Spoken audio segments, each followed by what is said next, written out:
ഇന്നെനിക്ക് ഒരുപാട് ഇഷ്ടമുള്ളൊരു സ്ഥലത്തോട്ടായിട്ട് പോകുന്നത്. അവിടെ ചെല്ലുമ്പോൾ എനിക്കറിയില്ല, ഒരു വല്ലാത്തൊരു സമാധാനവും സന്തോഷവും ഒക്കെ കിട്ടുന്നൊരു സ്ഥലമാണ്. അപ്പോൾ ഈ പോകുന്ന വഴിയൊക്കെ കാണുമ്പോൾ തന്നെ ഏകദേശം നമ്മുടെ വീഡിയോ സ്ഥിരമായിട്ട് കാണുന്നവർക്ക് മനസ്സിലാവും. നമ്മളിന്ന് കല്ലേലിയിലോട്ടാണ് കേട്ടോ പോകുന്നത്. കുറച്ച് നേരം വെളുത്തിട്ടുണ്ടായിരുന്നു, എന്നിട്ടും മഞ്ഞ് മൂടി കിടക്കുന്ന കണ്ടില്ലേ. ഈ ഒരു വീഡിയോ നമ്മൾ എടുത്തേക്കുന്നേ അവിടുത്തെ ഉത്സവം തീർന്ന് പിറ്റേന്നും കണ്ടാട്ടോ. അതുകൊണ്ട് തന്നെ അവിടുത്തെ അലങ്കാര പണികളൊന്നും മാറ്റിയിട്ടൊന്നും ഇല്ല കേട്ടോ. നല്ല അടിപൊളിയായിട്ട് ഇരിവുണ്ട്. നിറയെ പൂവൊക്കെ വെച്ച് അലങ്കരിച്ചൊക്കെ നല്ല രസമുണ്ട് കേട്ടോ. അപ്പൂപ്പൻ്റെ അമ്മൂമ്മേൻ്റെ അടുത്തൊക്കെ അടിപൊളിയായിട്ട് വെച്ചിട്ടുണ്ട്. പിന്നെ രാവിലത്തെ പൂജയൊക്കെ അവിടെ, പൂജയ്ക്ക് മുന്നേ അവിടുത്തെ ക്ലീനിങ്ങും പിന്നെ അതേപോലെ തന്നെ ഒരുക്കങ്ങളൊക്കെ നടക്കുന്നേ ഉള്ളൂ കേട്ടോ. ഇപ്പോൾ അവിടെ എന്തൊക്കെയോ മാറ്റങ്ങളൊക്കെ വരുത്തിയിട്ടുണ്ട് കേട്ടോ. ഞങ്ങൾ വന്നിട്ട് പോയിട്ട് വീണ്ടും അവിടെ ഇരിക്കാനുള്ള സ്ഥലങ്ങളൊക്കെ എല്ലാം റെഡിയാക്കിയൊക്കെ വെച്ചിട്ടുണ്ട്. പിന്നെ പൊങ്കാല അതാ കുറേ പേര് ഇടുന്നുണ്ട് കേട്ടോ.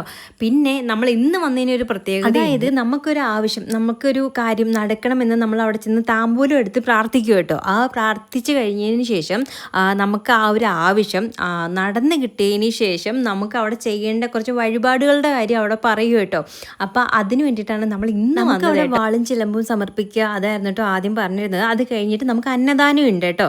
അത് ഇന്നത്തെ ദിവസം തന്നെയാണ് നമ്മൾ ചെയ്യുന്നതും. അപ്പോൾ അത് രണ്ടുമാണ് നമുക്ക് ഉണ്ടായിരുന്നത്.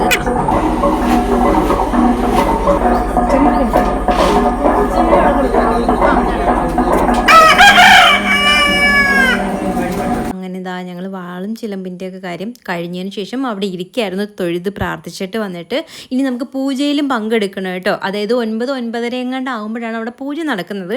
ആ ഒരു സമയത്തും നമ്മൾ പിന്നെ പ്രാർത്ഥനയെ കഴിഞ്ഞ് പൂജയിലൊക്കെ പങ്കെടുത്തതിന് ശേഷം നമുക്ക് അന്നദാനത്തിൻ്റെ സമയമായിട്ടുണ്ടായിരുന്നു.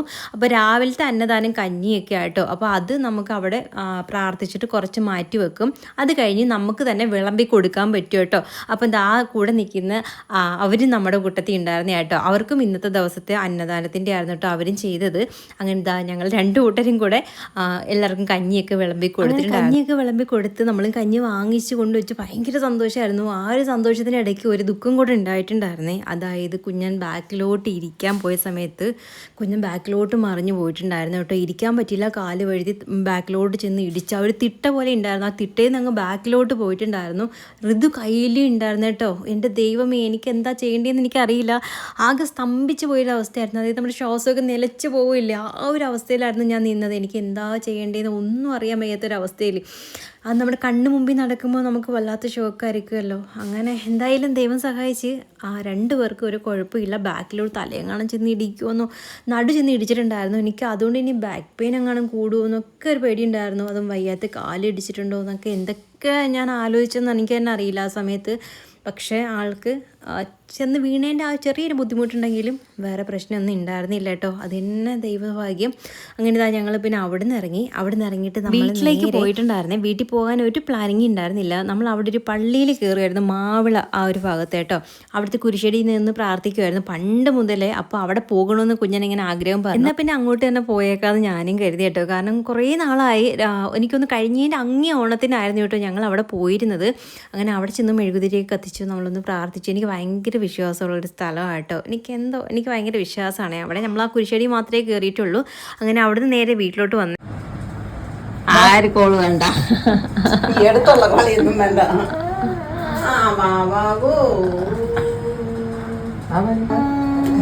കുഞ്ഞുറങ്ങിപ്പോയി, ഉറങ്ങിപ്പോയി. പാവ അമ്മച്ചമ്മ ഒരു ഉമ്മ കൊടുക്കരുത്. ഒരു ഉമ്മ കൊടുക്ക്, ഒരു അമ്മച്ചമ്മക്ക് ഒരു ഉമ്മ കൊടുക്ക്.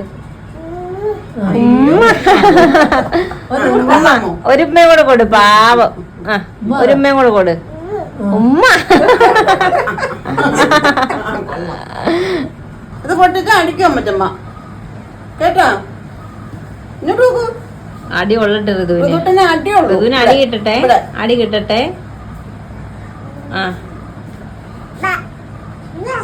എന്നാലും അടിക്കും എന്നാലും അമ്മ അടിക്കും. ഉമ്മയൊക്കെ കൊടുത്താലും സോപ്പിട്ടാലും അടിയൊക്കെ കിട്ടും. പൊട്ടിച്ചാ അടിക്കും.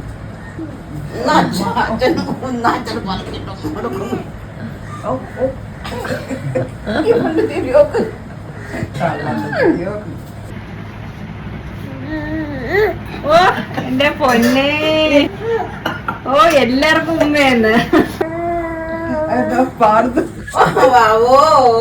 കുഞ്ഞു ഉറങ്ങിപ്പോയാ മറ്റമ്മ, കള്ളച്ചമ്മ ഉറങ്ങിപ്പോയാ വാവാ കള്ളനാ. ഇവിടെ ഋതുട്ടനാണെങ്കിൽ ഒറ്റ മനുഷ്യരുടെ കയ്യിലും പോകാതെ ഇരിപ്പുണ്ട്. അവളുടെ അമ്മച്ചമ്മ എത്ര നാൾ കഴിഞ്ഞ് കണ്ടാലും അവൾക്ക് നല്ല ഓർമ്മയുണ്ട്. പിന്നെ കയ്യിൽ നിന്ന് ഇറങ്ങില്ല.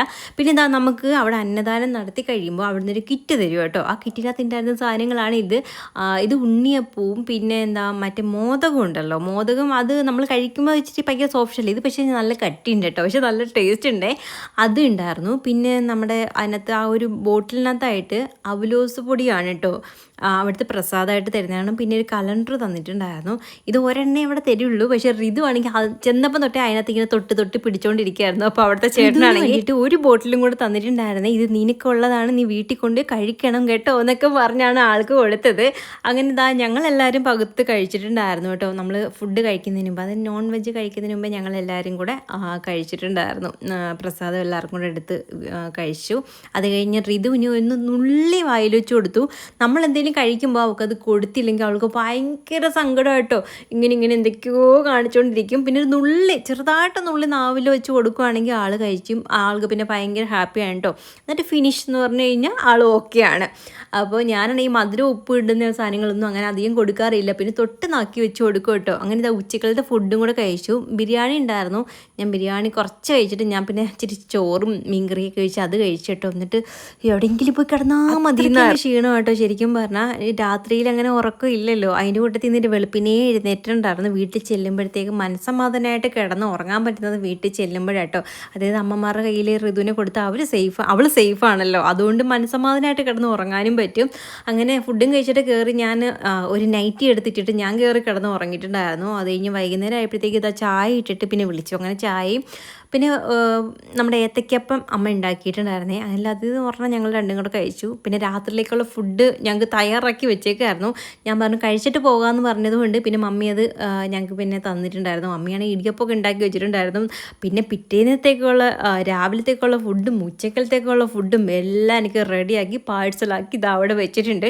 അതുകൊണ്ട് നാളെ ചെന്നാൽ എനിക്ക് റെസ്റ്റാണ് കേട്ടോ. അതുകൊണ്ട് പിന്നെ ഈ കൊണ്ടുവരുന്ന ബേസിനും ബക്കറ്റും മമ്മി വാങ്ങിച്ചു വെച്ചിട്ട് മാസങ്ങളായി. ഞാൻ വന്ന് ഒരു 3-4 വട്ടം വന്നപ്പോഴും എടുത്ത് വെക്കാൻ മറന്നു പോയിട്ടുണ്ടായിരുന്നു. മറന്നുപോയി സാധനം ഇന്ന് നേരത്തെ തന്നെ എടുത്ത് മുറ്റത്ത് വെച്ചിരുന്നു. എന്നിട്ട് എടുത്ത് തന്നിട്ടുണ്ടായിരുന്നേ. അങ്ങനെ ഞങ്ങൾ ഇറങ്ങി. ഋതുട്ടനെ തണുക്കുന്നോ ഈ ചൂട് സമയത്ത്? തലയിൽ ഇട്ടേക്കുന്ന അവള് കണ്ടില്ലേ? സാധാരണ തലയിൽ എന്തെങ്കിലും ഇട്ട് അപ്പോഴേ വലിച്ചു താഴെ ഇടും. കണ്ടില്ല, ഉറക്കം എഴുന്നേറ്റതേ ഉള്ളൂ. ഞാൻ പറഞ്ഞില്ലേ വെളിയിലോട്ട് ഇറങ്ങുമ്പോഴേ എഴുന്നേക്കുന്നു ചൂടുകൊണ്ട്. ഒരു സമയപ്പോഴത്തേക്ക് ഞങ്ങൾ വീട്ടിലെത്തിയിട്ടുണ്ടായിരുന്നു. ഋതുവിനെ ഉറങ്ങി കിടന്നുകൊണ്ട് ഉറക്കപ്പിച്ചയിൽ ഇങ്ങനെ എഴുന്നേറ്റിങ്ങനെ ഇരുന്ന് എന്തൊക്കെയോ കാണിക്കുകയും പറയുകയൊക്കെ ചെയ്യായിരുന്നു കേട്ടോ. അങ്ങനെ സാധനങ്ങളും എല്ലാം എടുത്ത് ഇനി വെക്കണം. അപ്പോൾ ഇനി എല്ലാം എടുത്ത് വെക്കട്ടെ. അപ്പോൾ ഇത്രയൊക്കെ ഉള്ളൂ നമ്മുടെ video. Tata, see you. Basin വേണോ കുഞ്ഞിന്? അവക്ക് ബേസൻ കണ്ടപ്പോഴത്തേക്ക് അവിടെ കുളിക്കുമായിരുന്നു. ഇതിനകത്ത് അവിടെ ചെന്ന് നിൽക്കുന്ന സമയത്ത് പതി ഇറങ്ങണം.